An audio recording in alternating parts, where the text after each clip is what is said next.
ஆண்டவர் இரட்சகமாகிய இயேசு கிறிஸ்து நாமத்தினாலே காலை வணக்கம். இன்றைய தேவனுடைய வார்த்தை எசேக்கியேல் தீர்க்கதரிசன புஸ்தகம் 65ஆம் அதிகாரம் 16வது வசனம். பூமியிலே தன்னை ஆசீர்வதிக்கிறவன் சத்திய தேவனுக்குள்ளாய் தன்னை ஆசீர்வதிக்கிறான்.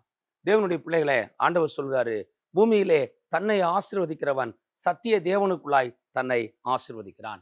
ஆண்டவருடைய பிள்ளைய ஆண்டவர் சொல்றாரு, உன்னை ஆசீர்வதித்து நீ ஜெபிக்க வேண்டும். தேவனுடைய வாக்குத்தத்தங்களை சொல்லி, தேவனுடைய தீர்க்கதரிசன வார்த்தைகளை சொல்லி உன்னை நீயே ஆசீர்வதித்து ஜெபிக்கும் பொழுது தேவனுடைய ஆசீர்வாதம் உன்மேல் நிறைவாக வரும். யாக்கோப்பு பாருங்க, தன்னோட வாழ்க்கையில கஷ்டம் வந்தப்ப ஆண்டவர் நோக்கி சொல்ற, ஆண்டவரே நீர் என்னை ஆசீர்வதித்தால் ஒழிய நான் உங்களை போக விட மாட்டேன் ஆண்டவரேன்னு சொல்லி தன்னுடைய ஆசீர்வாதத்துக்காக யாக்கோப்பு தேவனை நோக்கி ஜெபிக்க ஆரம்பித்தான். ஜெபித்த பொழுது கர்த்தர் அவனுக்கு தரிசனமானார். ஆண்டவரை பிடித்து இரவெல்லாம் ஜெபித்தான். ஆண்டவர் உனக்கு ஆசீர்வாதத்தை கொடுத்து யாக்கோப்புங்கிற பெயரை மாற்றி எத்தன் ஏமாத்துக்காரன் அப்படிங்கிறத மாற்றி அவனுக்கு இஸ்ரவேல்னு பெயரிட்டு அவனை ஆசீர்வதித்தார். தேவனுடைய பிள்ளையே, ஆண்டவர் சொல்றாரு, உன்னை நீயே ஆசீர்வதித்து ஜெபிக்கணும். தேவனுடைய வசனத்தை உன்மேல சொல்லு, தேவனுடைய வாக்குத்தத்தங்களை உன்மேல சொல்லு. ஆண்டவர் உனக்கு வாக்கு பண்ண, உன்னோடு பேசின எல்லா வசனங்களை எடுத்து நீ சொல்லி நீ ஜெபிக்கும் பொழுது அந்த வாக்குத்தத்தம்படியெல்லாம் கர்த்தர் உன்னை ஆசீர்வதிக்கிறதுக்கு உண்மை உள்ள தேவனா இருக்கிறார்.